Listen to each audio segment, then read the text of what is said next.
Olá, tudo bem? Me chamo Marcílio Antunes, sou aluno do programa de pós-graduação, especialização em educação financeira pela Unifei, Universidade Federal de Itajubá. Atualmente sou professor na rede estadual de ensino, dou aula nas escolas PEI, na área de matemática e física, educação financeira, e também na área de tecnologia. Atuo também no período noturno nas FATECs, Faculdade de Tecnologia do Estado de São Paulo, aqui próximo da Unifei, na FATEC de Cruzeiro, Guaratinguetá, Pindamonhangaba. Tenho uma atuação também na EAD, né, projeto de trabalho de conclusão de curso, na FATEC de Taubaté. E a ideia minha inicial, né, trabalhando com a educação financeira, foi motivar os alunos a atuar no investimento e no empreendedorismo, com retorno a curto, médio e longo prazo, com carros antigos. Eu trabalho atualmente numa escola rural, e baseado na análise de mercado, foi percebido que os alunos eles têm ali uma motivação a mais com carros antigos, que é o que eles analisam ali no dia a dia. Atualmente o rústico virou uma tendência. Então os alunos, eles buscam, mediante aí ao, né, ao dia a dia deles, né, buscar ali como objeto de desejo carros antigos. E essa foi uma vertente analisada a fim de demonstrar para os alunos que por meio dessa tendência de mercado, que eles possam ali ter ali uma fonte de ganho, tá bem? E dentre essas fontes de ganhos foi a restauração de carros antigos. Outro fator foi demonstrar para os senhores que os cálculos analisados nesse trabalho são cálculos reais. Por quê? Porque para demonstrar para o aluno, né, fatores decisivos sobre o lado financeiro, foi importante demonstrar para eles, né, que os fatores reais são importantes a fim de que eles façam o quê? Que eles consigam poupar a fim de realizar esse investimento futuro, tá bem? Para a gente poder efetivar esse conhecimento, né, eu parti pelo lado da motivação dos alunos, né? Como objeto de desejo virou as tendências do mercado, uma das tendências do mercado é o lado rústico. Então são coisas do ano de 70, 80, 90, né? São nostalgias. Entre essas nostalgias, baseado na análise de mercado feita na cidade, né, que foi objeto de estudo, que é a cidade de Canas, foi a análise de Fuscas, Opalas, Chevetes, Gols, e demonstrar para o aluno o seguinte, né, que será que é possível você ganhar dinheiro, né, com a valorização do tempo dentre esses carros? Porque esses carros, né, são carros antigos, eles podem ser analisados como o seguinte, ó, carro antigo, valor reduzido. Mas as tendências de mercado mostram que para colecionadores, carros que custam 2, 3 mil reais conservados, né, e se você fazer ali uma restauração deles, pode se tornar carros de 50, 60, 70, 100 mil reais daí para cima. Tá bom? Então a gente analisou pelo lado financeiro e pela motivação da paixão nacional por carros. Lembra que eu falei sobre a análise de uma oportunidade de ganho? A oportunidade de ganho nessa aula de educação financeira foi o desenvolvimento de uma oficina para restaurações de carros. Então, o que a gente analisou? A gente analisou o que a gente pode controlar nessa oficina, né? Baseado no que ele tem hoje, ele teria que fazer o quê? Adquirir estudo, fazer pequenos reparos, trabalhar com limpeza, né?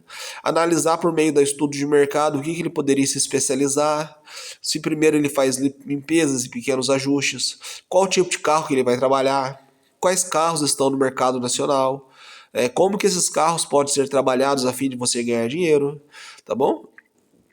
E colocar de uma forma onde o que ele fosse desenvolver tivesse ali uma estrutura de valor. Que tipo de estrutura de valor poderia ser? Poderia ser, se você for analisar, né, a curto, médio e longo prazo, ele poderia focar na restauração, né, pequenas restaurações e na limpeza desses carros. E até mesmo nos fatores dele pegar carros antigos e ele mesmo fazer a restauração e colocar para vender no futuro. Tá bem? Dentro desses fatores, lembra que eu falei que esses trabalhos poderiam ser, né, de um valores exorbitantes para a realidade do aluno? Então, se você for analisar a infraestrutura, maquinário, ferramental, licenciamento, né, estoque inicial, está batendo em torno do CAPEX, que é o valor total investido, R$ 110 mil. Mas se você for analisar a longo prazo, né, se dependendo da estrutura financeira que ele for ter daqui a alguns anos, esse valor é baixo. Então, qual foi a análise feita para o aluno? Ele poderia realizar essa oficina na garagem da casa dele, onde ele não precisaria ter o gasto com a infraestrutura. O gasto de maquinário ele ia fazer apenas aquilo que teria na mão dele para fazer. Então, coisas que está ligado ao elevador, né, que ele teria que mexer embaixo do carro, essas coisas ele não iria fazer. Mas ele poderia fazer o quê? Convênios, né, e parcerias a fim de que ele consiga dividir o lucro mediante a divisão do trabalho com outras oficinas, né? Ferramental ele poderia fazer o empréstimo, então ele poderia fazer esse trabalho de acordo com a realidade estipulada dele, a fim de que ele possa ter pelo menos, né, a curto prazo um desenvolvimento de um valor, né, proporcional àquilo que ele oferecesse para o cliente, tá bem? Outro fator também foi a estimativa de ganho. A estimativa de ganho está em torno aí de 60%, 70%, então sobraria para ele 30% de ganho. Se ele tivesse uma entrada, né, de 20 mil de faturamento, né, 12 mil desse faturamento seria o custo do OPEX, que seria o custo para a rotatividade de custo, baseado nesse ganho. Então, se você fosse fazer uma análise proporcional, né, ao faturamento e ao custo, se ele fosse diminuir o faturamento, automaticamente ele ia diminuir o custo e manteria ali a taxa de ganho proporcional, tá certo? Proporcional ali, tudo é proporcional. Então, se ele fosse trabalhar com limpeza e pequenos separos, ele teria ali um aporte a fim de que ele pudesse ali retirar do dinheiro um pequeno salário para que ele possa realizar investimentos, tá bem? Dentre esses outros pontos, a gente tem que analisar o que também? Tem que analisar a infração, que é uma vilã invisível. O que é a infração? A infração é o seguinte, né? Há 10 anos atrás eu tinha R$ 100. Se eu pegar esses R$ 100 hoje, você analisa que o poder de compra dele mudou. Então você consegue comprar muito mais coisas com R$ 100 de 10 anos atrás do que com R$ 100 de hoje. Isso aí é infração, é a perca do valor do dinheiro com o decorrer com o tempo. Então demonstra que o dinheiro por si só, a infração ela vem comendo ele de pouquinho em pouquinho. Então se você for pensar em poupar, a infração ela está arrancando esse dinheiro de você. Porque o dinheiro ele muda o seu valor de acordo com o tempo. Então foi uma das coisas colocadas entre os alunos. Tá bom? Então aqui foi trabalhar também as fórmulas, né? Para você saber o seu ganho real. Esse ganho real nada mais é do que o valor do seu dinheiro no passado e analisar ele hoje. Então, se você for analisar ele pela fórmula, você analisa pela taxa nominal, que é a taxa do ano, pela taxa da inflação, né, anual, menos 1.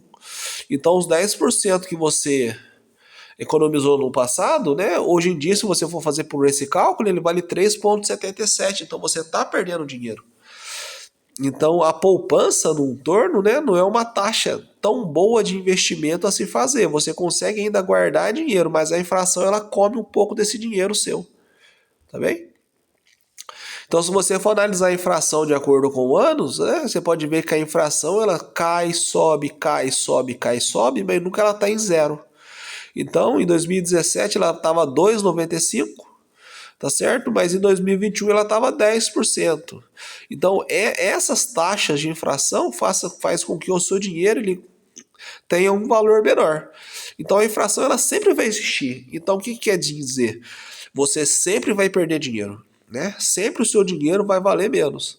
Então, você tem que analisar o seguinte, como que eu posso fazer com que a infração não roube tanto dinheiro meu? Porque sempre ela vai pegar um pouco de dinheiro, mas como que eu posso analisar com que a infração ela retire o menor, né, valor possível de acordo com o investimento que eu faça. Então, se você for analisar, né, no cenário atual, se você tem R$ 100 parados, em 58 anos ele vai valer R$ 1 milhão, né?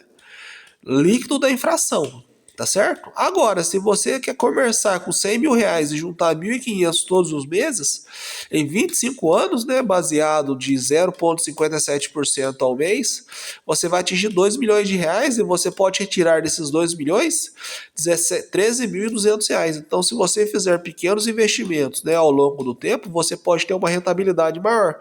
Então, isso foi ensinado para os alunos. Agora vem um ponto, né, de extrema importância na escola. Então, na escola, o que foi analisado, né? Que a oportunidade, né, de você fazer com que o aluno maximize os seus resultados, não apenas pelo meio do conceito de empreendedorismo e investimento, mas também por um guia prático, onde que ele consiga, né, baseado num guia pedagógico sobre educação financeira, ter o conceito de poupar e investir.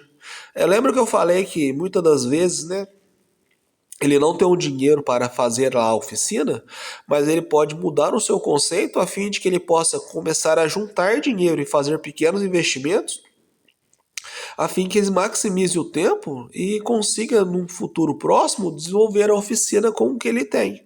Então a ideia é proporcionar para o aluno um novo modelo de conceito baseado em que? Nos fatores ligados à educação financeira e aos conceitos técnicos, né? Consequentemente, né, ele focar no que é um CAPEX, no OPEX, né? De início não vai ser tão fácil, mas se ele conseguir ter o conceito de poupar 100 reais por mês e desses 100 reais que ele poupou, ele investir, né, ou empreender 60, você coloca nele uma mudança de conceito. Tá certo? E se a gente for analisar, né, pelo conceito do investimento para que ele possa, né, nós no caso possamos ali desenvolver ali um novo projeto, você vai ter um custo inicial de 50 mil reais para você desenvolver esse guia. Se você desenvolver esse guia e você for analisar, né, o dinheiro de entrada mais com os custos de produção, sempre vai sobrar algum dinheiro. E nessa sobra de dinheiro, no primeiro ano, você não vai ter dinheiro porque você vai gastar esse dinheiro no desenvolvimento do material. No segundo ano, você vai desenvolver esse material, mas você não vai ter mais 50 mil porque você já fez o aporte inicial em maquinário. Tá certo? Então, você vai analisar que no terceiro ano, você vai conseguir desse valor sobrar ali um pequeno custo. E que no quarto ano, a partir do quarto ano e no quinto ano, você vai começar a ter uma lucratividade, onde você tem ali o ponto de equilíbrio, que é o valor gasto, né, menos o valor investido. Então você vai ter o valor, que é a lucratividade, e você vai começar a entrar no azul. Então esse planejamento sobre o guia, ele é importante para demonstrar o seguinte, que a venda do conceito vai fazer você ter uma lucratividade a curto prazo. Então, se você for analisar, né, você tem uma TIR, que é a velocidade de retorno em 26,17%, e você tem ali um VPL, que é a riqueza criada, de 26 mil reais. Então, se você for analisar o seu tempo de recuperação, que é o payback, você tem ele em torno de 3 anos e 4 meses. Então, dentro desse tempo, você pode ali ter um retorno a fim de maximizar ali os seus ganhos. Então você consegue ali agregar valor ao dinheiro estabelecido, tá bem? Aí para a gente poder finalizar, né, a educação financeira na escola não é apenas um aprender a somar e subtrair, dividir e multiplicar, potência, entre outros fatores. É dar às novas gerações as rédeas do próprio destino e a chave para realizar grandes sonhos, né? Ter a famosa independência financeira. Então a ideia é fazer com que o aluno ele tenha uma mudança de comportamento e não apenas, né, algo ali metódico, né? Se ele puder ter uma mudança de comportamento, que é necessário sempre poupar, no futuro você agrega que ele vai ter riquezas, né? E ele não vai se preocupar, ter mais aquela grande preocupação sobre se ele vai ter dinheiro para poder viajar, consertar um carro, comprar um eletrodoméstico, né? Então ele vai sempre estar poupando e sempre vai estar empreendendo, né? E lembrando o seguinte, esse guia ele é importante para que nós possamos, como educadores, dar um norte para o aluno. A partir do momento que ele tem essa mudança de comportamento, ele consegue ter as rédeas da vida dele, tá bem? Agradeço pelo tempo dado, né? E qualquer dúvida, favor entrar em contato para a gente poder maximizar o conhecimento, né, e criar novas propostas de ensino. Até mais, viu?